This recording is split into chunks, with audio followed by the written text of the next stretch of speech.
Hey guys, welcome in to the final episode for this season of the Double Countout. Hope everyone is doing well. Today we have a special guest. It is none other than the man behind the mask, otherwise known as Umlaut. So, Umlaut, how are you doing? They can hear you now. Yes, doing very well. I like to keep a little bit of mystery, so I'm wearing another mask, but we will talk frankly and openly about everything and everything, everything and anything. And yeah, it's probably one of the worst kept secrets in wrestling, but people that don't know, it's still just a little bit of mystery for them, so we'll keep the mask on for now. That is fair enough. Um, so hopefully you are doing well today. All good. Um, Yep. Alright, shall we just get into the questions? Fire away. So, first question, pretty obvious one here, I reckon, to ask. What got you into wrestling? I gotta say, I was a little bit of a late starter compared to a lot of the guys that been watching since the 80s. Um, I was sort of saw that they had pro wrestling on TV, watching the old WWF back in the day, and I started off like, "Hey, let's watch this fake wrestling crap," and then I just actually really started really enjoying it. So watching the Attitude Era and stuff like that, and then one day I was at New World uh, putting the newspapers out for people to buy, and on the cover was D Hoyer, and he was in the ring. Don't know who he was in the ring with, but he was on the front cover of the Post. And I found out there was wrestling in New Zealand. I was like, well, where do I do this? So then I started to hit up the people at Impact Pro Wrestling, IPW in Auckland, and they said, why don't you talk to Martin Sterling? So I found out where Martin was training. All the lads turned up, and I guess the rest is history. Well, you also answered another question I had listed here, which was, how did you find out about New Zealand wrestling? Clearly a newspaper. That's right. Yeah, it's all front page of the paper. D Hoy was looking at the camera. He had his white colored contacts in. I still remember that day, what he looked like, and everything. Yeah. So, thank you, D Hoy. Great guy, De Hoyer is. Yeah. Haven't seen him for a while. But, so, like, watching the Attitude Era and all that, what was the match that, like, really got you into it and made you decide, yeah, this is something I want to pursue? I want to become a wrestler. Um, I remember the first moment that I really got into wrestling was I saw the Undertaker chokeslam some jobber. It was some random slam of the week, and he just got so much height and put so much stank on it. It was just straight up and straight down, and um, that's sort of the moment that made me think that watching wrestling was pretty cool. I don't know if this made me want to do wrestling as much, but watching the Hell in a Cell, that's like the famous match everyone sort of knows all about. Watching Mankind fly at the top of the cell, um, that was just one of those moments in wrestling that just sticks with me. What made me want to do it? I don't know if I could really think of one match or one moment, but just seeing those sorts of things, uh, those are some of the key moments that made me think that this is something that I want to see more of and do more of and talk more about. And it still didn't feel real until I found out that I could actually do wrestling in New Zealand. But um, yeah, those were sort of the moments that made me want to get involved in wrestling.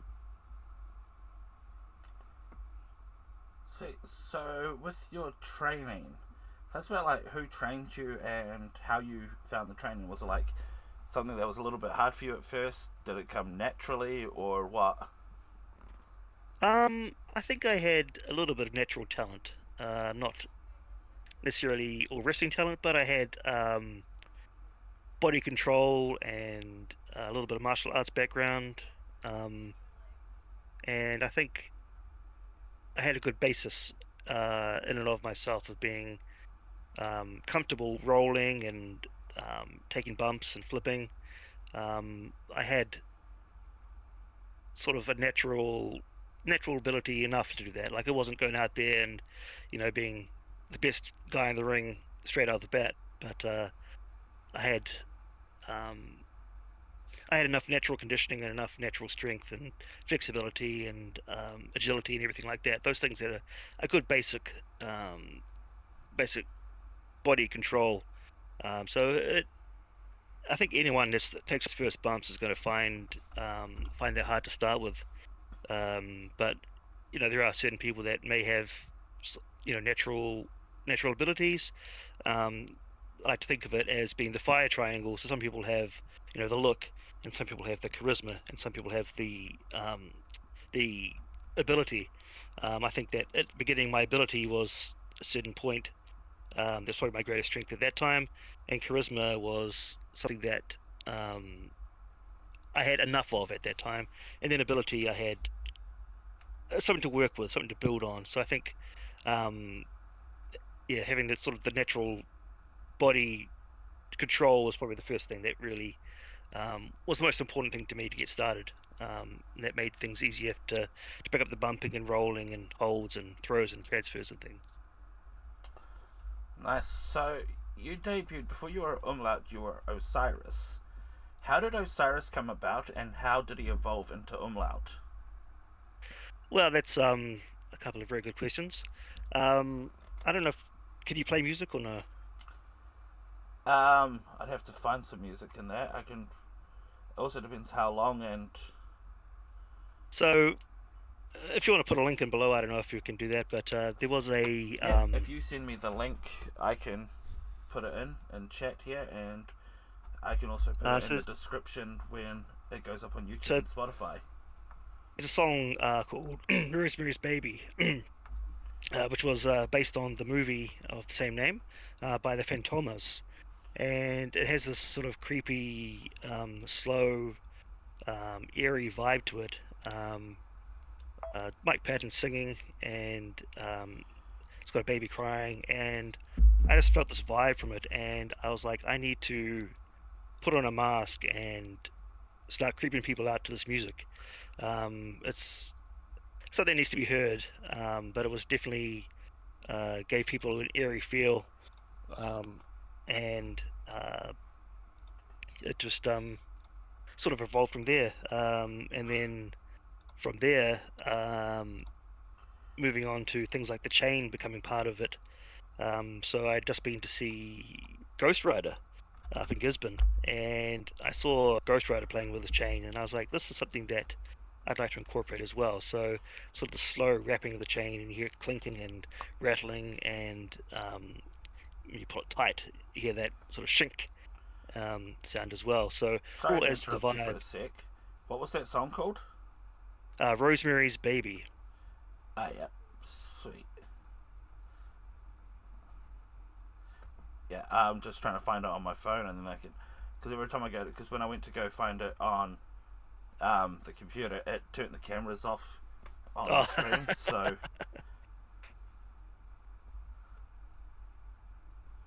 yeah. So then we had the chain, and it all became a sort of a development. It wasn't uh, formed from whole cloth. It was um, a growing of things that worked and things that didn't work, as with anything. So I can't think of anything in particular that didn't work with Osiris, but there were certain things which obviously did fall off. Um, so with that, then eventually we came across Boris. So Boris is another addition to the family. Um, Literally from my family. He's been in my family for decades. I couldn't even tell you how many. But we'll probably come back to him at another stage. yep. Um, so then with Umlaut, the problem that I had with Osiris was he was getting too cute. And he wasn't getting the scare pop anymore. So things like the meows and their behaviors there, they were getting cheers rather than um, scared or whatever. So the idea was to make Umlaut be the heel again and scare the children again. So that came along, and um, Umlaut was based on things like a Scarecrow from Batman, A lot of people say Slipknot, but I just wanted to get the X's for the eyes in the new mask that I was making, and wanted to keep the sort of long, straggly hair sort of look to it. And another sort of I think it was Insidious. I think was the movie monster with the mouth, Yeah, or maybe it was I, either Insidious or the other one, which I yeah. can't remember off the top of my head. I think I know what you're Um, talking about. yeah, so um, sort of a demonic mouth there, and then so from a storytelling point of view, this is the story that doesn't really get told about Umlaut. But so the idea is that there was a double lobotomy. So with the lobotomy, they go in through the eyes and they have a big needle go and up there. It's like a nail into there. So when you have these two big needles going in up here and up here, you end up with two dots here. So that's why we have two dots here. And if you know your literature and your um, punctuation, the umlaut is a little double dot above a vowel, which is Yep. used in German and Germanic languages to um, I think it lengthens the vowel. You know, I'm not an expert on those sorts Yeah. of things, but that's the gist of where the umlaut actually comes from. Um, to another origin of the word umlaut is there was an old game back in the 90s called Carnival, which I'd recommend people check out if they can. It's a rail shooter. It's got a pump action shotgun as the Your gun. camera's And gone up a bit as well. uh, that bit it. Yep, there we go. Yeah. And so with this game, there was a scary clown jester guy called Umlaut, and he was a sub boss. So I quite liked that he was involved as well. So sort of the clowns and Circus of Tragedy. It was a natural progression to have Umlaut be the new name, with the two dots being the points in the head, and I just sort of like how it all came together. I was just gonna double check with you. Hopefully, freaking ads don't play first. Is this the right song before I put a link in chat for it?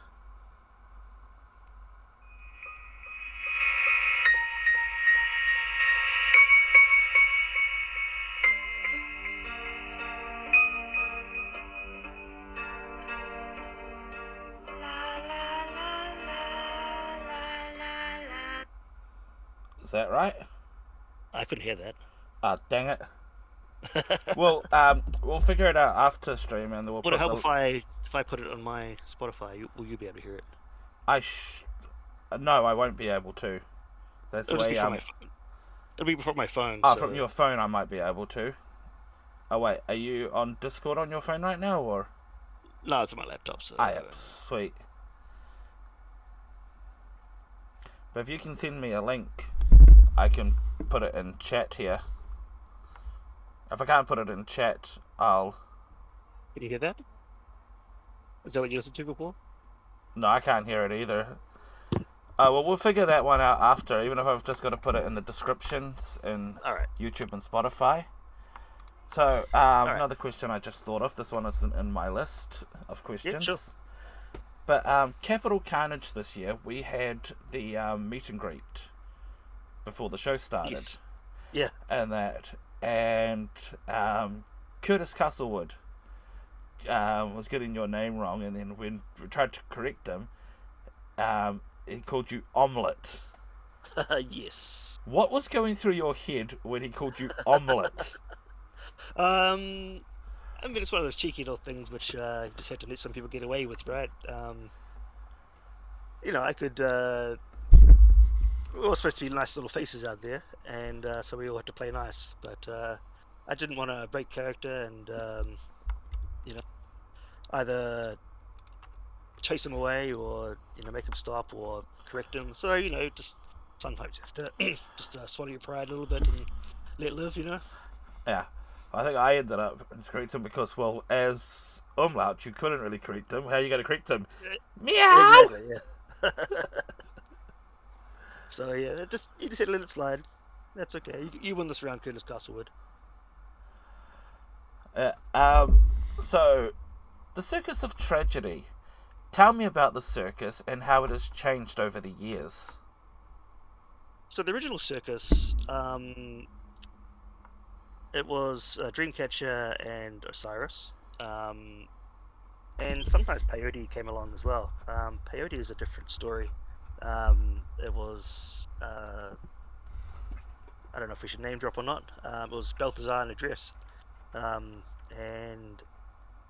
I don't know what the grand plan for that was. Either this is Osiris' sister, or this is not Osiris' sister, and that either makes it so much better or so much worse, right? Because it's either, you know, incestuous angle, or it's not incestuous, or it's completely innocent because they're not doing anything wrong, you know. So Peyote was probably the first sidekick to Osiris, and then as a tag team, it was Dreamcatcher and Osiris, and then we had Maski, we had Komodo, and they were very short-lived. They may have had one or two appearances, and of course the big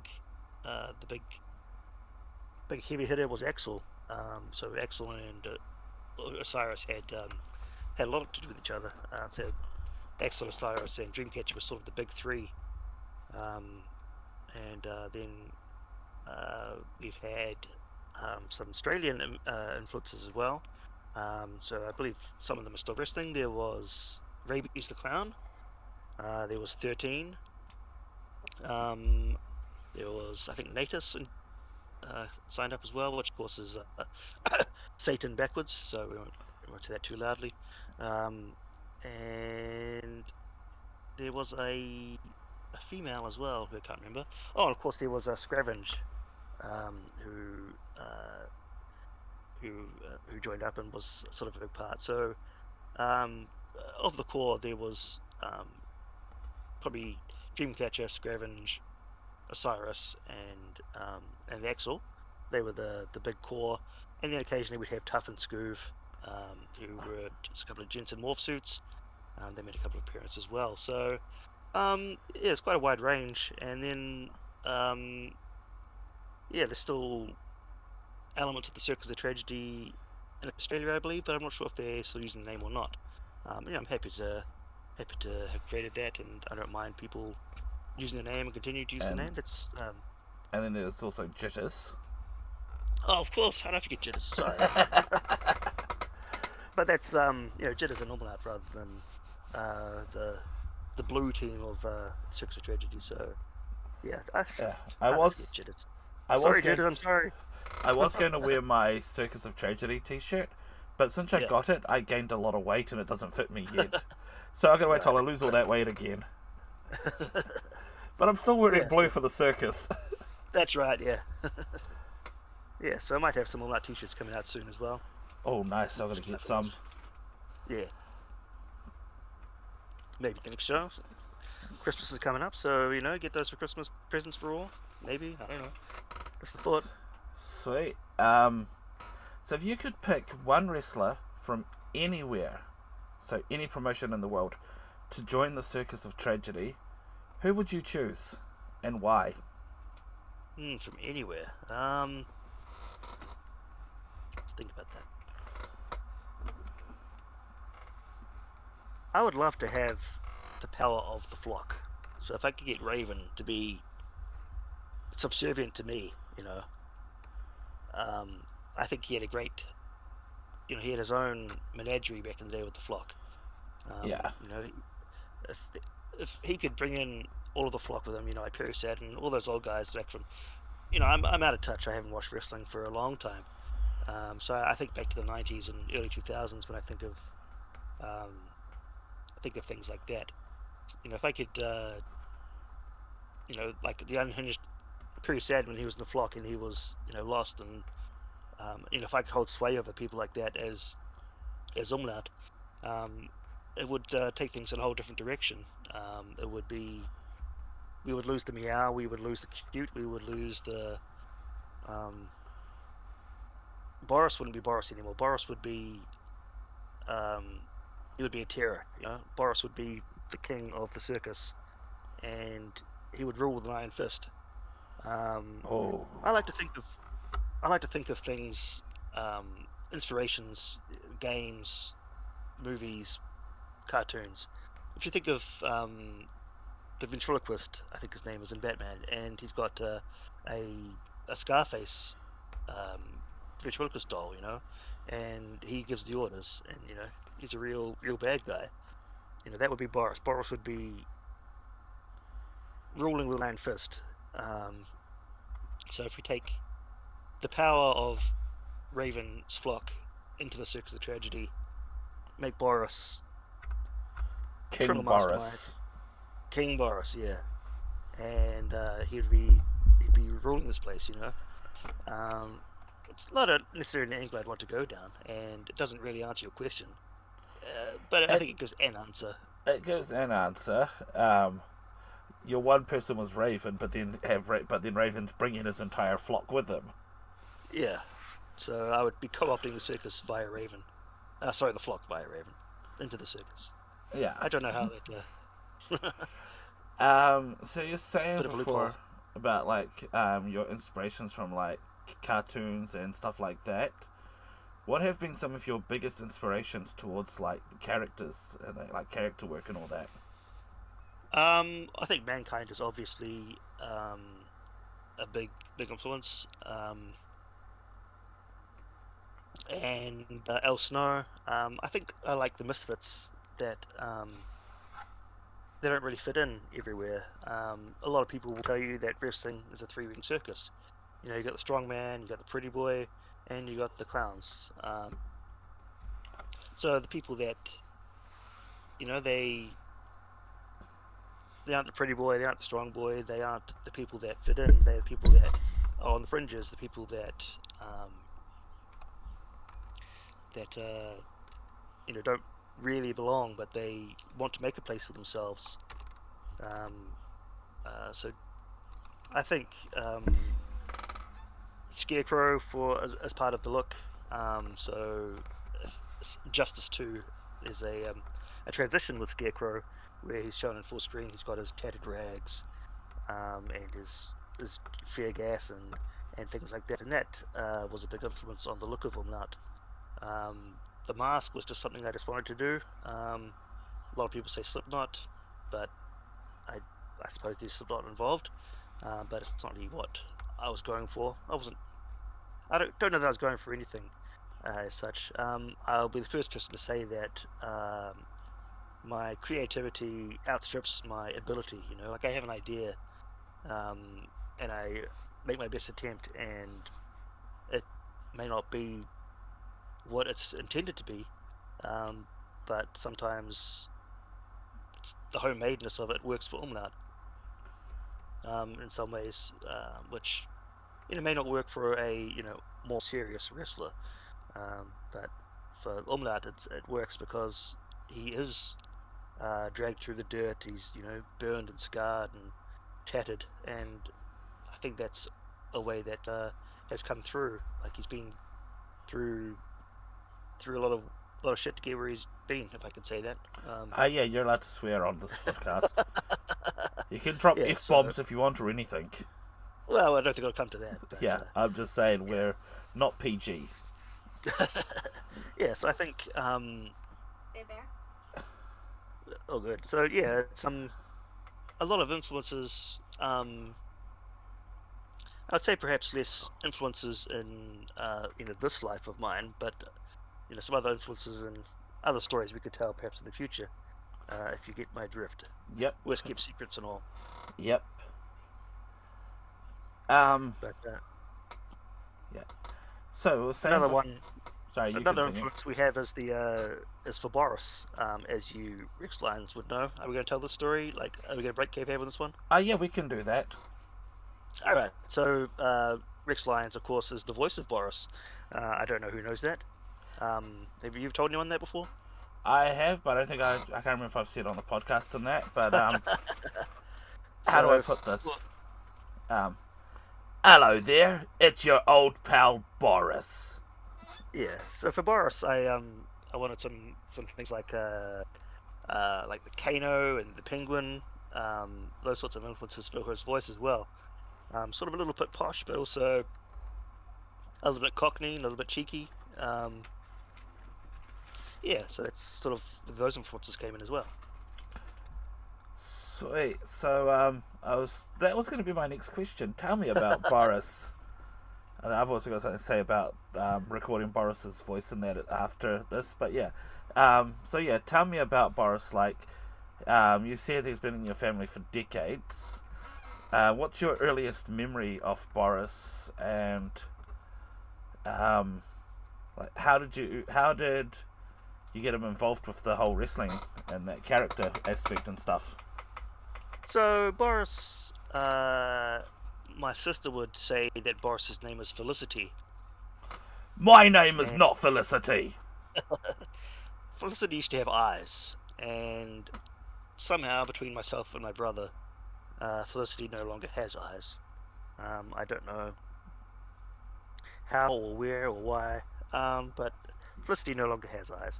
But many years ago, Dubby Dub, they ran a haunted house at the old gym. I remember that. I was part of that. Yeah, and so I thought that Boris would make a good addition to that. So I had some creepy music playing from near him, and some children's laughter and screaming and such. And after that, I decided that Boris could start coming to the ring with Osiris. So yeah, that's excuse me. That's where sort of Boris started joining me at the ring. And for the longest time, he was naked. Yep. Apart from a party hat, which didn't really hide much of his shame. And he's always appeared with balloons, which was all part of Osiris' shtick, and Umlaut likes to come out with balloons sometimes as well. But yeah, he's been in my family since my father was a child, I believe. So it sort of gives you an idea of how old Boris actually is. But where he comes from, I couldn't actually tell you. Which I don't know if that's disappointing or just sort of It just the mystery. Sorry, yeah. Just adds to the mystery. Yeah, so that's a little bit about Boris. Yeah. What made you decide to get Boris a voice? And how did I become to be that voice? Well, Boris had he had a Bluetooth speaker at one stage, so I was able to put that inside him, and I would queue up a random track so that it would start laughing. Boris would start laughing. I put him next to people, and they would creep the hell out of people. You know, like he's talking, he's laughing, he's singing, whatever you don't expect a doll to do, and that would creep people out. But there came a time when Boris had to become more of a manager to Umlaut. So every time there was a promo to be cut, he needed to have a voice to say what he had to say, or to say what Umlaut couldn't. And of course, Rex Lyons has done a bit of voice work, so I thought who better than to ask that, you know? So we had a bit of experimentation about what sort of elements we wanted. We didn't have a lot of discussion about it. I think you sort of hit the nail on the head pretty easily. I think what did we say? We said a bit of Joker, a bit of Kano, a bit of Penguin. Was there any elements we considered or thought about, or I asked for and then we didn't go with? I can't remember off the top of my head. I think it took 2 voice attempts, because the first one was more Joker inspired. Yeah. And that. And then the second one was, well, literally what we have now. Yeah. Yeah, so it wasn't a hard process to find the voice for Boris, but it was something we discussed.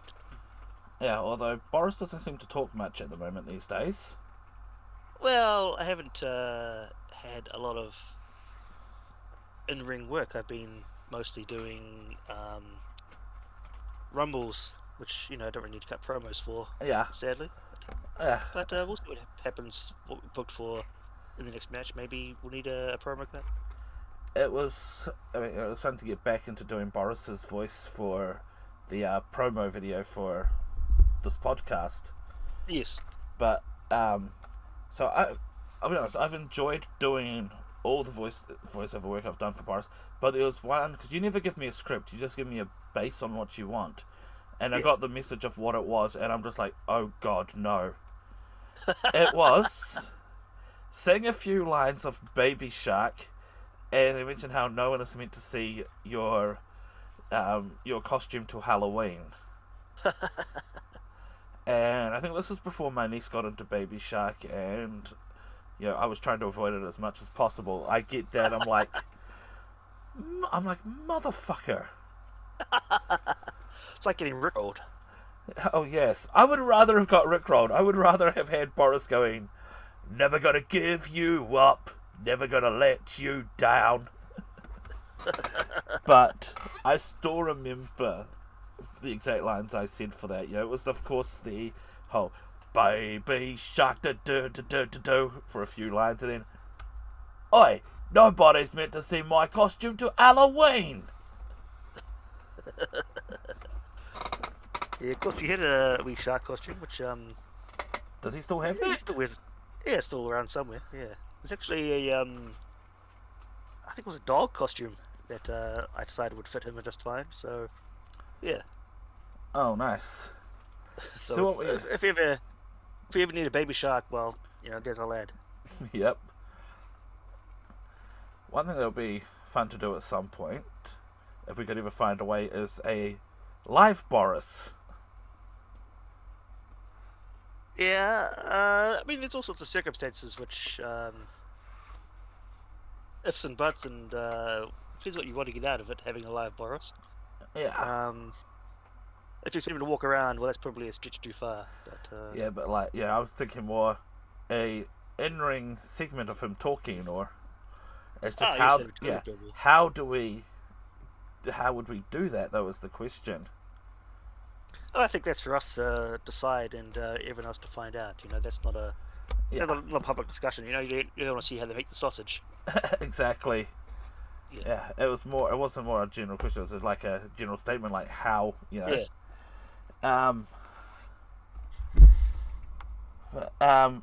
So you're married. Yes. What was your wife's reaction when she found out you were a wrestler? And what does she think of Umlaut? I think she would prefer I didn't have this as a hobby.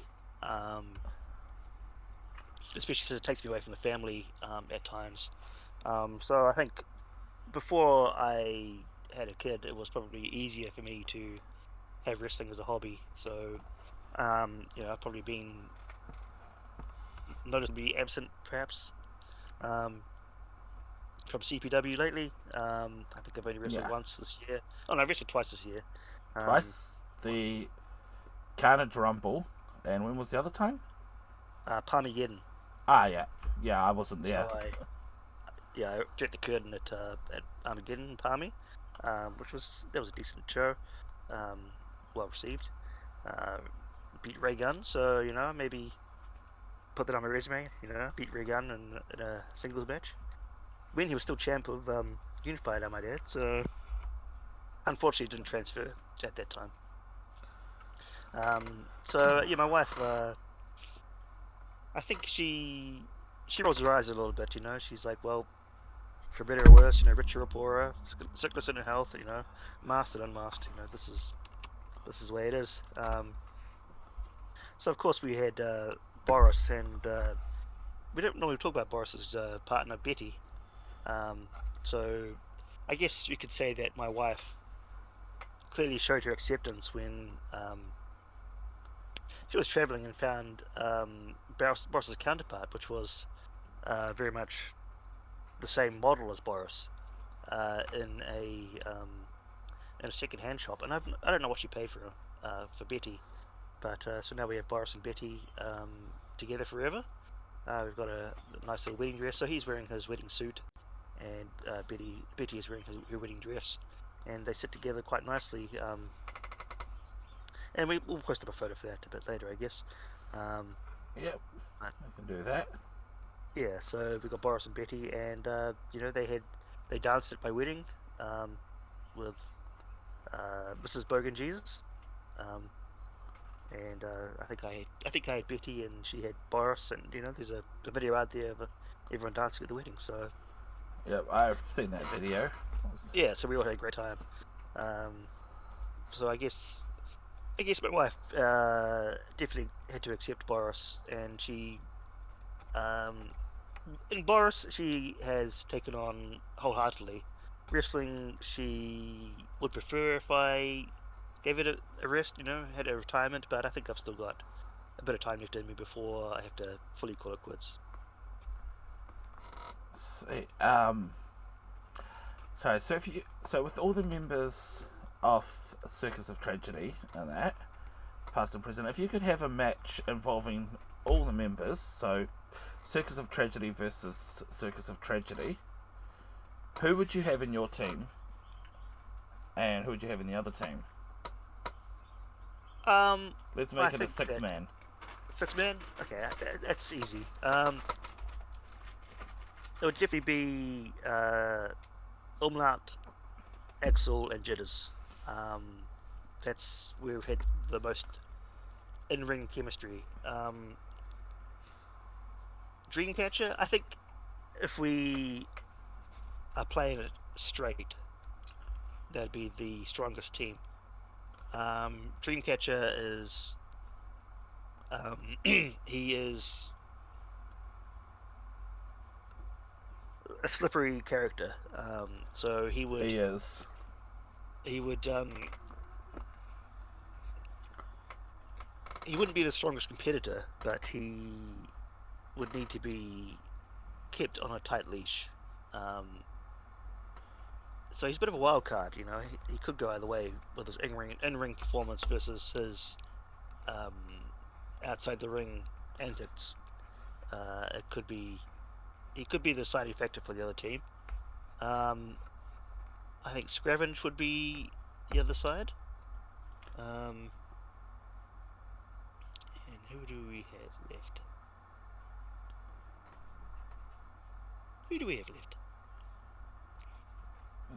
There's a few left.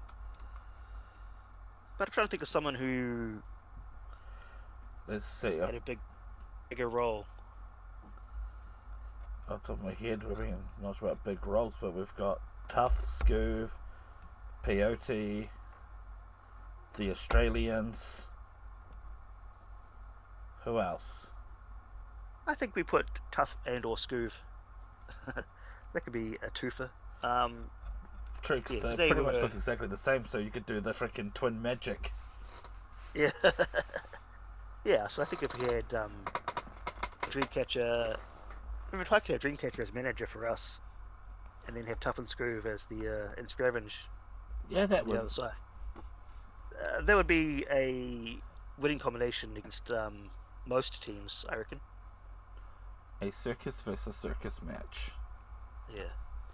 So if you keep them in the circus, I think you could take down most other tag teams.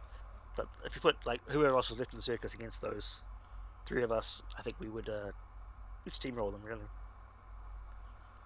Sweet. So you've been wrestling for quite a while now, haven't you? Yes. When did you debut? Who did you debut against? With Osiris, let's. Some people have photographic memories; they can remember absolutely everything. But not me. I know Umlaut debuted against Roddy Gunn in Masterton, but I couldn't tell you the dates on that. Do you remember the year?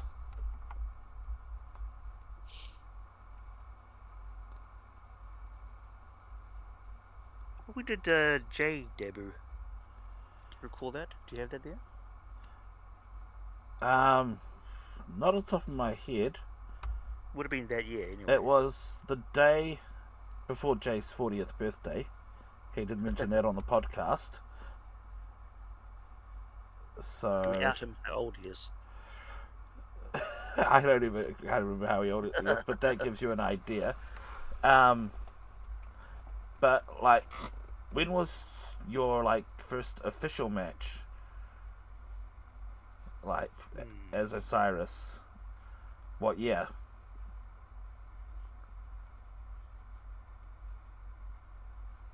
I really can't answer that, to be honest. Ring, ring, hello. Hang on a sec, I'm getting a phone call.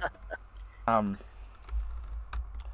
because I started training in WPW in 2009, and you'd been around for a while then. Yeah, probably would have been. Let's see. Let me just think how old I am.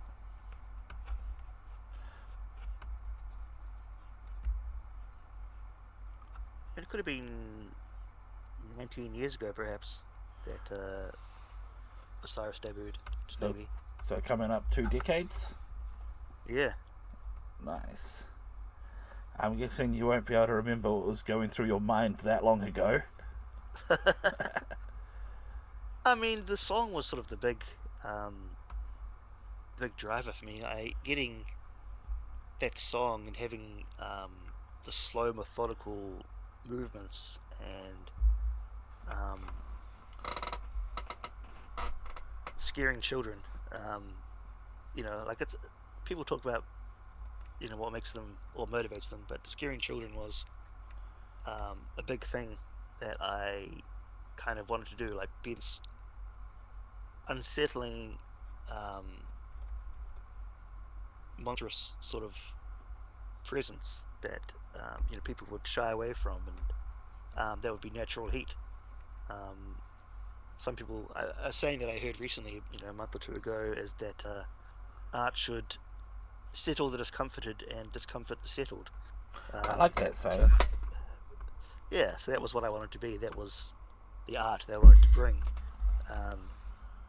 And being inhuman and otherworldly was what I sort of wanted to go out there and do. I didn't have to be the big muscly guy. I didn't have to be the pretty boy. I didn't have to have the best words. I used my body as a canvas, and I put people ill at ease and made them want to see me get hurt, because I beat up this crazy weird guy, stop him from scaring our children. So that's the business. People don't often think about the business in New Zealand. They just want to have their matches, but the business means we want people to come back. So what's good for the business is to have the guy that people want to see lose win, and then eventually they win and win and win, and then they have that loss, and the loss is what makes them happy. Obviously they can't be unhappy forever, but the business says you don't give them what they want straight away. That's bad for business. No, you build it up. Exactly. Yeah. So the business. Yeah. Business is making people want to come back and see. They'll get them next time. I'll pay to see that guy lose. So by being scary and unsettling, people, they want to see the worst happen to this guy. But then the coin flipped, and Osiris became cute, and cute was good. People want to see cute for a while, and the old meow chants they took off, and that wasn't meant to happen for Umlaut. It wasn't meant to be that way. That wasn't how business was supposed to go. But business being what it is, got cute, and cute sells tickets too sometimes. So I guess that's what I'm typecast. Like this. Half the time people are scared, and half people are terrified and run away, and children cry, and the other half like it's cute and adorable, and people pat their head and things like that. I guess it's good that I play both sides of the coin, but at the same time, it's not being one thing or another. It's kind of a curse. And sometimes you got to go out there and flip the script. If people aren't responding to being the bad guy, you got to go out there and be the good guy, and that's fine too. You can do that. This isn't a play. This isn't a movie.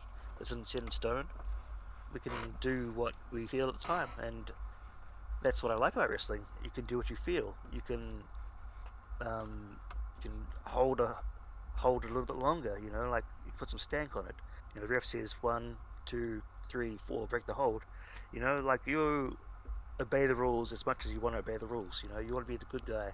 You're like, oh, sir, sorry. Or you want to be the bad guy. You just look at him and stare, and you just crank it on a little bit harder for those 4 seconds. And that's the power in your hand. You know, you go out there and you play the crowd like a fiddle. When I've had my best, say, Sorry, I was just gonna say, I don't think I've riffed Umlaut yet. I'm just trying to picture Umlaut as a heel, and like, you know, we're doing the 5 count, 1, 2, 3, 4, and him just looking at me and just as loud as he can, just meow. Yeah, I don't think it's been done that way, but you know, I think back to the best matches I've ever had. They were sort of like small towns where they don't get a lot of excitement, and every time you do something, it's the first time they've seen it in real life. You know, their first match in a small town, and someone does an arm drag or a hip toss, and these things are nothing to us. But when the small town sees that, they're like, "Oh my god, this is amazing!" Like, you know, like it's a hip toss, okay, or a headlock takedown. Like as soon as they hear that first big crash bang, they get into it and they can feel it.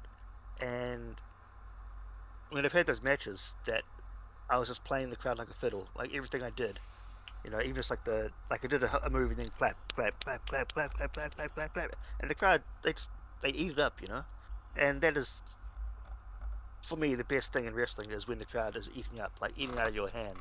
That is what if I could live for that feeling, you know, that would be it, you know. Yeah, or as someone that grew up in a town that is so unknown that I can tell people in this country where I grew up, and 9 times out of 10 they go, "Where?"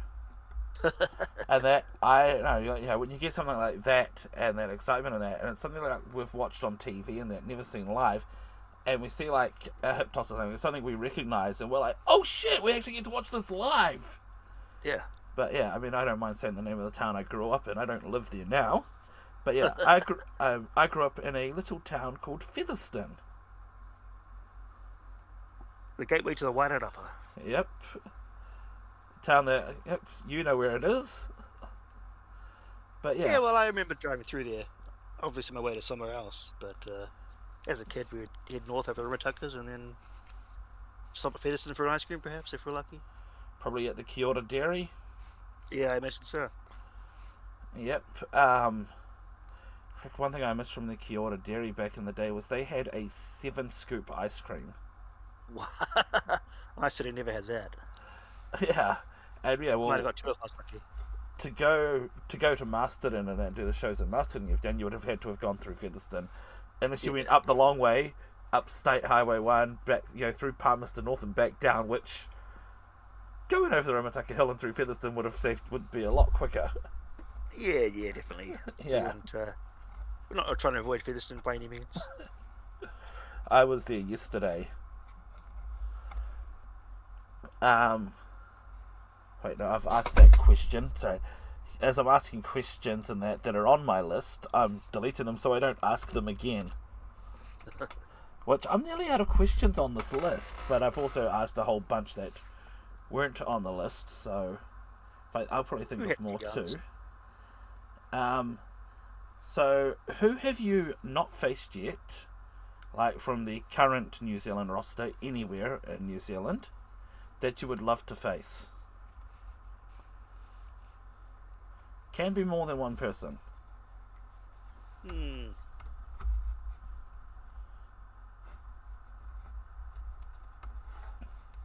I would almost say Bogan Jesus, just because he and I are tight, but I have wrestled him before. But I just like to go out there and have like a real solid, just almost like my retirement match would be with Bogan Jesus, perhaps. Just because I just think that he'd appreciate that, and I'd appreciate it too. It would just be like a knockdown, drag out, 80s brawler, you know? Like, that's what Bogan Jesus does. The crowd would, like, they'd be all over him. You know, he just had that babyface aura, and yeah, but who I haven't faced in New Zealand? I don't know if I can answer that. can't think of anyone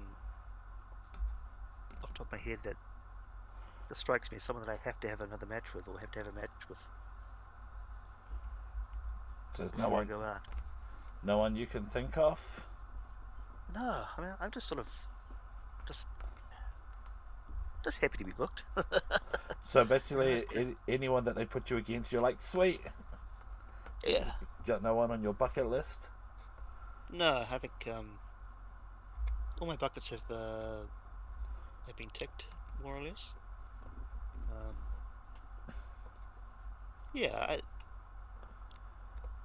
there's no one that really. Perhaps Graham Hughes would be someone I could put on the list. So who was that, sorry? Graham Hughes. We haven't had a lot to do with each other. I think he's injured at the moment. He certainly had some surgery, so I don't know if he'll be active duty anytime soon, but I think he'd be someone we could put on a good match with. He's got a lot of experience. I would definitely love to see that match. I would love to ref that match, to be honest. Yeah. Like, yeah, I think we could put on some chemistry, because he can work with anybody, in my opinion. He can. I haven't seen a lot of his work, but I think he would be a good one. I think it wouldn't be the best match in the world, but I think I'd like to have a match with Elliot Samuels perhaps as well, because he's someone that I've got time with. Yeah, represent. Sweet. Well, I'd say Graham, Elliot. Umlaut said he wants to have matches with you guys. Yeah. I think from a fan perspective, probably be a better match to see me and Graham go at it. But me and Elliot would have a lot of fun too. So I just got another question.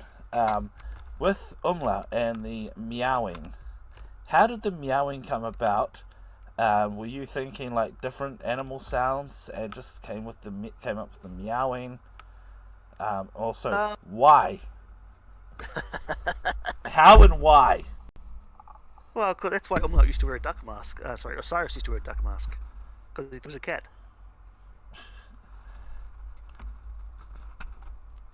Explain? He used to wear a duck mask because he thought he was a cat. Yet ducks quack. No, he meows. But yeah, is there anything more you can elaborate on that? Remember that time I saw a fish?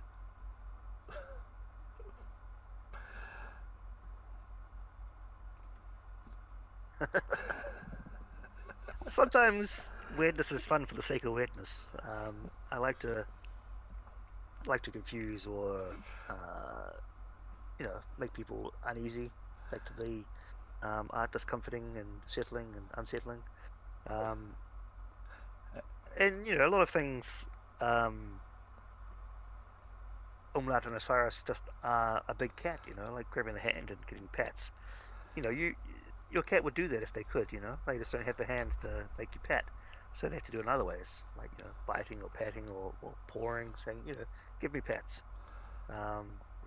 Sometimes you'll see Umlaut scent marking the turnbuckle pads, reaching out for pats, brushing up against, standing too close sometimes, sniffing. Umlaut is very scent focused, and a lot of people might get off put by that as well. That comes down to being unsettling, sniffing small children, which it's all kinds of wrong, but for a guy in a mask you can get away with it. Like, I think a lot of the time if I didn't have a mask I wouldn't be what I was. I can't even do the meow without the mask on. Like, it's not right. It's not how it works. Yeah, I mean, I've literally seen you as yourself without the mask, and then when you put the mask on, the whole complete transformation. Yeah. It is like it's like you're two different people. It's who I am, like with the mask on. without the mask on, I am, you know, I am something completely different. It's not Umlaut anymore. Yeah, it's not a switch that gets flicked, but the whole posture, the whole way I carry myself, the way I interact with people, the distances I keep, it all changes. Um, Inhibitions are lessened, um, and yeah, so it is a persona, but it is also it's not hard to be Umlaut for me. If people say, "What you go out and do this crazy stuff," but it's um, people say that I say people wrestlers say that your persona or your gimmick should be your own natural self turned up, like 120% or whatever, And if I can go out there and make people unsettled, that's um, that's fun for me. It's not work, it's not effort. Uh, it's what I would do with all inhibitions gone. I would, make people unsettled and weird and freaked out and questioning, always asking why. What's going on here? Uh, there'd be no comfort for anyone if I have no way. Which is that's terrible. But that's why we have a mask, and that's why we have playtime. You know, Playtime's over, the mask comes off, and then we go back to doing what we do normally. But playtime is mask time. Mask time is playtime. We have balloons. We've got Boris. We've got Meow. We've got pets. We've got play with a chain. It's all very much reacting in a certain way that would not normally be allowed or acceptable or okay. All these things in the confines of the ring, they're just fine. That's what we do. Yeah, my nephew's in the chat, his username Shrimp, he says hello, or his username Shrimp Alfredo Wah. So Shrimp says hello. Meow. I could just get like a image in my head of a shrimp actually just waving with like a little hat. Just a shrimp. Just. So, you said earlier about how you're a father. Your son, I'm not, of course, not going to reveal his real name. That's we'll just call him Little Umlaut. Yeah. Or Little Umlaut. If when he's older, he goes to you, "Hey, Dad, I want to get into wrestling." Are you going to help train him, or put him in the right direction? Or are you going to be, or is it something you don't want him to do? I think if he wants to go down this path, then absolutely it would be something that I would train him with. If it was my own selfish self, I'd put him through gymnastics and martial arts now. But if he, because that's what I wish I'd done. I wish I was able to pull off half the stuff that, like Will Ospreay or Ricochet could do. I have my own opinions about those guys, of course, but if I could do half those things as a wrestler, then I would be that much happier in myself. I reckon if I could do moonsault or anything like that, I would be another tool in my arsenal. Get the high flying sort of element as well. I'm too old now to start, but if I could push him towards getting the fundamentals at an earlier age, if he has the body confidence, the flexibility, the agility, the stamina, the strength, everything that sort of can be done before you can start wrestling. If I could give him those things, I would love for him to have them as an option for himself. So he can, when he wants to train, if he wants to train, then he will be in the best position possible to do that. I'd love him to have a roll around the old man and learn a thing or two and pick up what he can to be the best that he can be. Um, I'm never going to be the champ for any length of time. I might pick it up and then pass it on the next match, sort of on any given show. But I want him to work for what he wants to work for. But I want him to have a grounding in all those things that he possibly can do. That's not and have the mental stamina, mental drive as well. Um, I don't see him being, the next big thing in WWE. But if he wants to do this as a weekend warrior, then absolutely. Then he has more than my blessing. He has my support and my backing, and I would, I would do what I can to make that happen for him. Just replying to Shrimp.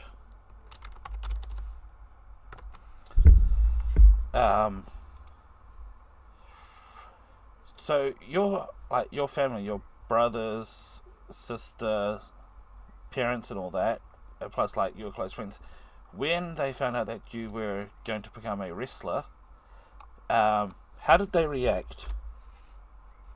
My parents have not been overly supportive, shall we say. Sort of rolled their eyes. I've only been to 2 or 3 shows all up, which sort of did knock me back a bit. But then they tell people about it, like, oh, look what he's up to. And then they tell people, and people are like, oh my god, that's amazing, that's so cool. And they're like, well, maybe it's okay. But my friends have been big supporters. They're sort of scattered to the 4 winds now, of course, but before they were, they come to my shows, and I still get people coming to my shows every so often now as well. Sort of put it out there, but it's sort of, I think when I first started, it was probably a more major thing, but when it was kind of something that Nick does, this is it's what we do. It's not like a Did you just use your real name? I may have done, yeah. That's why I sort of paused.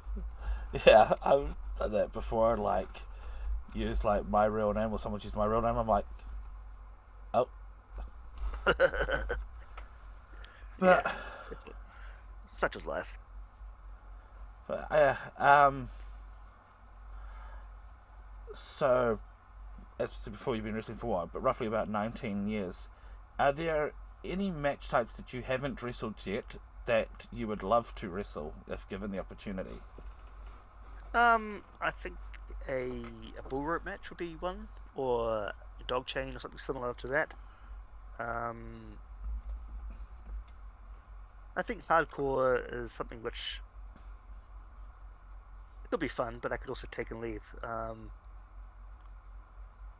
think hardcore it has its place, but it's not.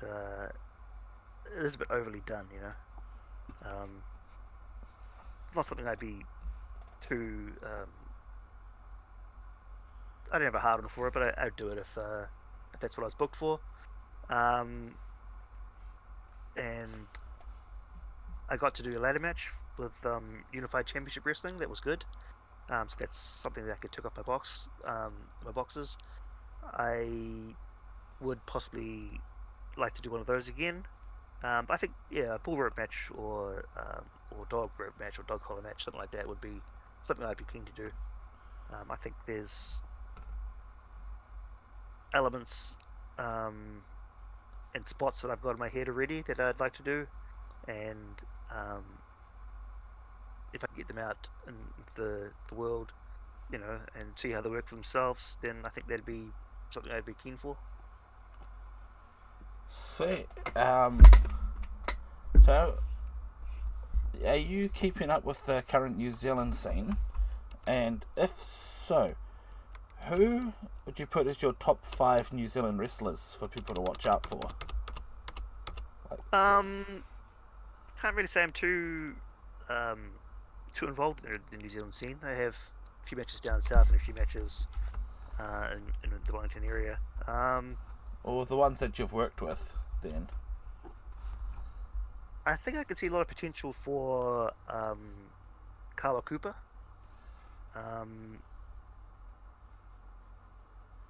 And Ray Gunn is definitely a powerhouse in the scene. He's keeping at least 3 promotions afloat at the moment, I think. He's working with Unified down in Christchurch and River City and CPW. I think he's doing great things in all three areas there. His work is amazing. Yeah. And then we've got Kane Khan. He's got the look, he's got the presence, he's got the charisma. If he wanted to, he'd probably go pretty far in Japan. And James Shaw, he's working one of the hardest working wrestlers in New Zealand. So you can see what he's bringing to the table across many different promotions as well. His work with Church and State is speak for itself, and he's got wrestling in his blood and on his brain. He eats, drinks, and sleeps wrestling. I'm not sure what would be standing in his own way to stop him from being the top man overseas as well. But I suppose that's something you have to ask him. Yeah, so that is someone whose brain I want to pick at some point. Yeah. Was that 5 or does that answer the question? That's 4. 4. Who else do we have? I think there's a lot of potential in SPW. I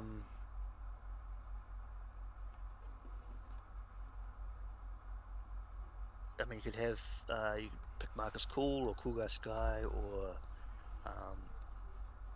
a lot of guys from down that way. They've got a solid program, and they work speak for itself as well. They get big draws. They draw big houses, which I think is, go back to wrestling being a business. If you're drawing 300, 400, 500 people to a show consistently, you're obviously doing something right, and that's what they're doing down there. Definitely. So, who are your top 5 international wrestlers of all time? Like your top 5 favorite? So once again, going back to sort of the Misfits, of course we have Mankind, and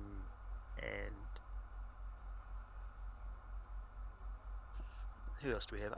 I'm not quite sure exactly why, but I'm a big fan of Matt Hardy. He seems like I could be Matt Hardy if I put my mind to it. I don't know. Could I put my mind to it? Been through ladders. That's a big tough call. He seems like he's sort of everyman enough for me that I could potentially live that life almost. Even though that's probably not even close to the case. Let's see who else we got there. Undertaker, he's just such a presence. He's with Phenom. He's been on the scenes, for, would you say 40 years or at least 30 years? Survivor Series 1990. Right. So 34 years. Yeah. And Coming that's up just the WWE. Coming up this year, yeah. I mean, who is what? Frickin'. What was his name? In WCW? Book Red. Before that, Mean Mark Callis. Yeah, Mean Mark Callis. And then The Punisher under a mask. Yeah. Yeah. So, to be able to do that well for that long, it's amazing. If I could be, porch. I will let you know after the podcast. Thank you. So you were saying, Umlaut? If I could be a wrestler, it'd be John Cena, and he's just got a presence that, and the way he is outside the. I can give the people here the John Cena experience of Umlaut. What? There we go. Now they can't see you. I was But about to say, it's just like, the way you he guys is, you know. do what you happen with me. I'm gonna Oh, yes, yes, yes. throw a plushie. I'm about to get a plushie thrown at me. But do you remember the John Cena versus Undertaker match at WrestleMania a few years back? I'm not sure if I saw that one. It's the one where Cena had been calling Taker out for weeks and got no response. And so Cena was in the crowd and then gets told that Taker's there. The match lasted probably less than 30 seconds. Yeah. As the match was starting, this one here had to go to the bathroom. So she missed the entire match, so I give her shit about it still. And her aim sucks. She hit the chair, missed me by a mile. Yeah. You know, you could have aimed for my head. There we go.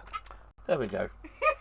But John Cena's work outside the ring, being He won't what he let- is to children, Let me live it down. you know, with the He won't let me live it down. that's fair Yeah. enough. Fully. Yeah, so yeah, the work he does outside the ring, like with Make-A-Wish and all that. Yeah, Make-A-Wish, like he has gotten more Make-A-Wish than anyone else. You know, like if I could be that to the world, you know, if I could give that gift to children, then you know that would just make everything else seem less important. Even, you know, like Yeah. making movies, making money, being a big rich rock star kind of guy, but being that to people, making that difference in sick kids' lives, that would be, you know, if I could be that to that many people, I can't even think about how that would be for me. You know, like it would just be a crazy experience to be that important, that special, that somebody to some people,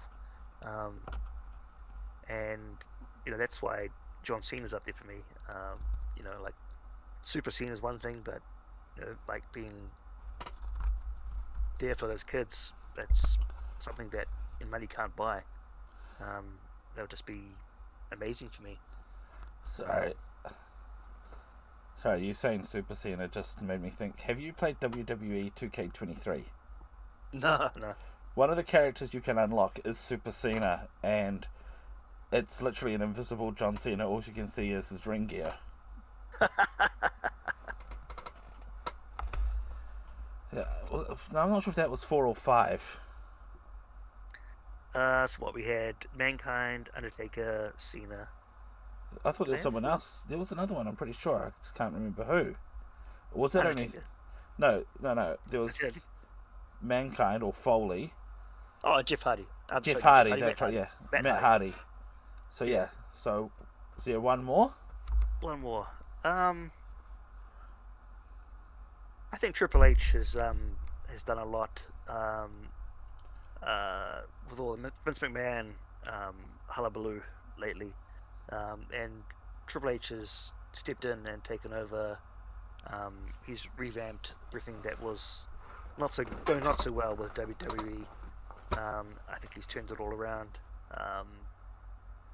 And a lot of people say they want to have the electric era back. I think that's been and gone. You know. I would like to see more wrestling when I watch wrestling. You know, if I watch a 3-hour show, I want to have 2.5 hours of wrestling, not 3 hours of talking. You know, but Well, that's Yeah. Apparently that's how it is. Raw's going back to a 2-hour show, or temporarily. Right. Yeah, I have to get my Netflix back and then start watching it.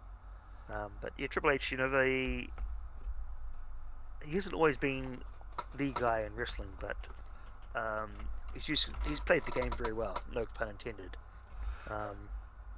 You know, he's married into the family. He's been given all this power. He's made himself independently wealthy, but you know, at the same time, would he be as rich if he wasn't, you know, Mr. McMahon, Helmsley? But yeah, he's made himself what he is, along with, you know, making the right decisions. and marrying Steph. Well, that's a good decision. I'd make that decision. It was. Like you said, he definitely knows how to play the game. Yeah. Yeah. Pun intended, no pun intended, but whichever way you want to take it. Pun intended. So, was it a couple of years ago? We got to meet Mick Foley. Yes. On the day before your 2 years ago? birthday. Yeah. And he had asked people like who had a birthday coming up. Of course, your birthday was the next day, and he was going to sing a birthday song for people. Have he ended up singing a birthday song for some chick whose birthday was what, like a week or two later? No, September sometime. Oh, or September. So freaking over a month later. Yeah, so it would have been the 20. We won't name drop my date of birth too much, but yeah, it would have been 3 or 4 weeks later. Yeah, I think it was. Yeah. What was going through your head when he decided that he's going to sing Happy Birthday to someone whose birthday's not even close to the date? I was like, damn you, Timmy. But, you know, I'm a red-blooded male, and I could see the reasoning behind that decision that he made, you know?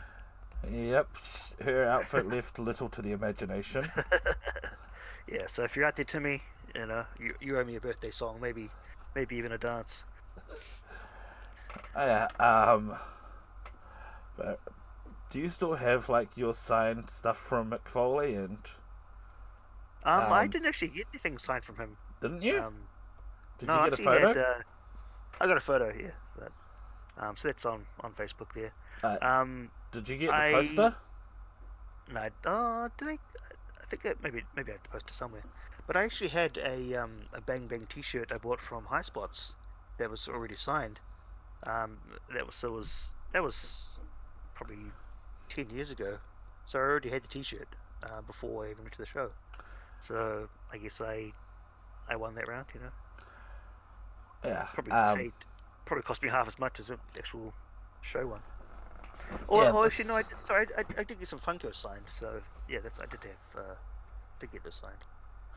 Yeah, I got the poster, plus I got the case to my phone, which I don't know where the case is now. It's like the wallet case, but the signature of the wallet on the wallet case has completely come off. Right. Which really sucks. Wasted $50. Yeah, well, getting to see Mick Foley and like listening to his stories was amazing. The Tenured Funk one was I still like telling that story. You know, remember someone in the audience had Tourette's? Yep, and like Mick got them to bring the lights up, and like I was asking about it when they found out he had Tourette's. He's like, "Oh, that's sweet." Yeah. And I remember one point, he paused as he was saying something, waiting for the kid for Tourette's to go off because it would be perfect timing for his story. Yeah, and I heard it. I was lying down in the ring, and I heard Terry Funk across the ring go, "Fuck you." Yeah. Yes, he just stopped away because as he said at the start of the show, he only drops one F-bomb in the entire thing. Yeah. So it's like, well, I can use this. I don't want to say use because that sounds bad. But employ this kid to help me get some more F-bombs in my story without actually me saying them. Yeah. So I've got one more list on my notepad here. So we'll probably ask this one and then finish off with that. Yep. So you got to go and train with Lance Storm. Yes. So tell us about like how that went, like how the training was and that, what you learnt, and how the opportunity to even go to Canada and train with Lance Storm come about. So if we could just be serious for a minute. As the saying goes. Yeah, it was great training with Lance. He actually stayed in a flat with a couple of other guys there who I'm still in touch with overseas. They're living in Canada and the US, so they're still involved in the scene somewhat. And also training with some names that some people might recognize, like Taya Valkyrie, and Emma, and um, Oni Lorcan, just to name a few. Um, so that was great. Great experience working overseas. It was sort of a point in my life where I needed to make a change. I had um, some sort of mental challenges I was working through. I'd gone through a breakup, um, and sort of needed um, to do something else other than what I was doing. So I need to sort of get out of a rut, and um, sort of anyone can go overseas and train. As long as there's a time and a place. It's definitely something that people should work on. And if you find someone who's been there and done that, um, and they can take you on, absolutely, it's a life-changing experience. Spending 12 weeks in another country. I've never really touched snow before, and then here I am in a Canadian winter, um, trudging through snow every day to go to class, and it's an amazing experience. Um, the things that you don't know, and it was very much people in New Zealand, and I don't want to call anyone out or speak ill of anyone. They didn't know how to wrestle. There was things that just when you find them out when you get trained and taught them, um, it becomes so much easier to put on a match or to go through the show and to think about things in a certain way that we weren't thinking about them before I went overseas. Um, and I know certainly I can't speak for all the companies in New Zealand, but in WPW it was very much a case of you would plan your match and rehearse your match and then do your match.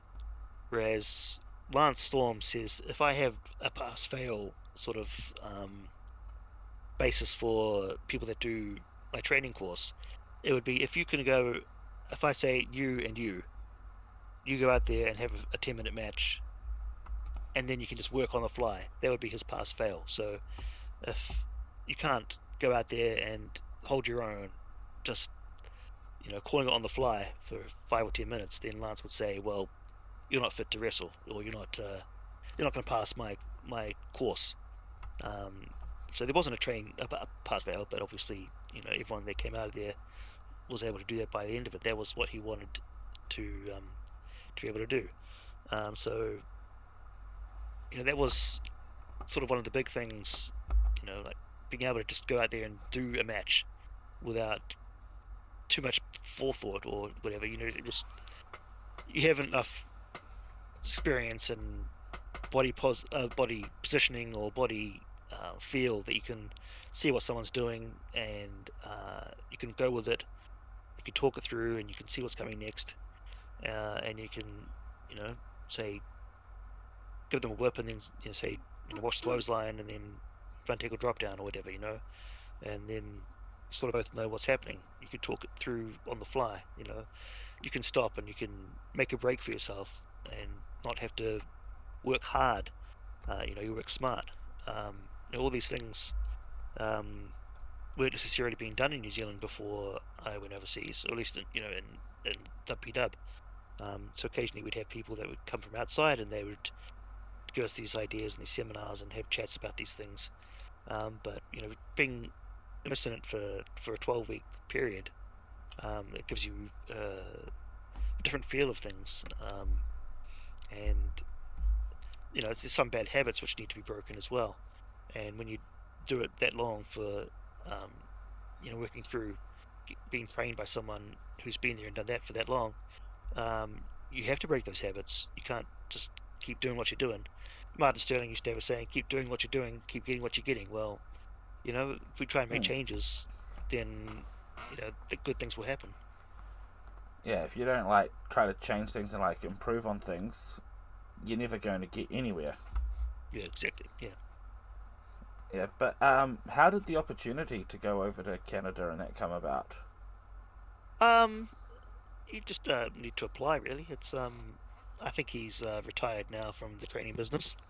But there were just openings, like this is the session. You sign up for the session. You need to give a few details. Obviously, you need to be certain size and shape. You can't be a bad fit for wrestling. But he takes on people that are all shapes and sizes, but they have to be mobile and of a good size. If you're 40 kilos, you're not gonna be much chop, but You don't be something that you can just pick up and throw out the ring with one arm.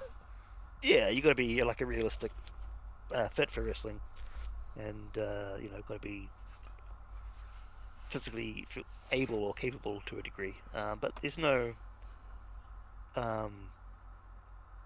there's no real hoops to jump through as long as you're sort of capable of training and being trained. Then he take you on for a fee, of course. Yeah, I don't think it was going to be free. He was going to be training us all for free. Yeah. Sweet. Well, with that is all the questions I've got here. Let me just see if my partner Wolf here has any. You got any questions you can think of? Let's see if she asks a question that's already been asked. Yeah, his favorite matches that he's been. Oh, that's a good one. Like favorite match he's done. What matches you've done? What has been your favorite?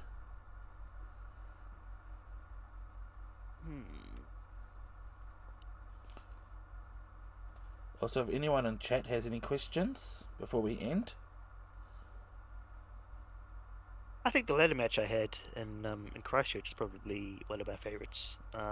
Just because I'd never done a ladder match before. Is that the one when you won the Aftershock Championship? Oh yes, it was. As a matter of fact, so yeah, there is that as well. That's a nice little icing on the cake. Yeah, so I think that's probably one of my favourite matches, just because it's something I hadn't done before, and it's somewhat in recent memory as well. So I can sort of keep that in mind. But I think sort of any match where I've had an extreme crowd reaction, it's been a great match. That's sort of why I do what I do. It's not making me any money, let's be honest.